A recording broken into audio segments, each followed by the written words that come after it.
Bonjour et bienvenue dans cette nouvelle bulle de conscience où nous allons parler du fait d'être craint. J'ai une cliente qui me disait oui mais de toute manière ils se caguent tous de moi, comme on dit à Marseille, et ils ont tous peur, hein. Ils viennent plus m'emmerder maintenant, hein. Ils le savent, tout ça. Et donc elle le disait pour se justifier du fait d'avoir confiance en elle, que ça y est, elle posait ses limites, etc.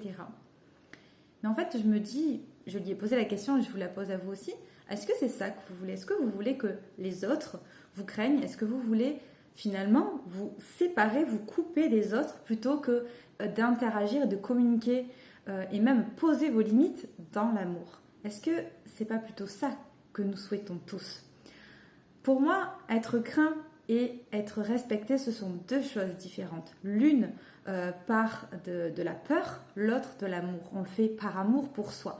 Parce que clairement, quand on vibre le fait que les autres nous craignent, qu'ils aient peur de nous, on ancre et on s'habitue à vivre et à vibrer dans quelque chose d'inconfortable et qui n'est pas positif pour soi. Et on se sépare petit à petit des personnes qui nous entourent.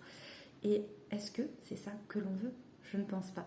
Et avec les enfants, c'est la même chose, que ce soit relation d'adulte à adulte ou relation d'adulte à enfant. Ce n'est jamais la bonne solution que d'être craint.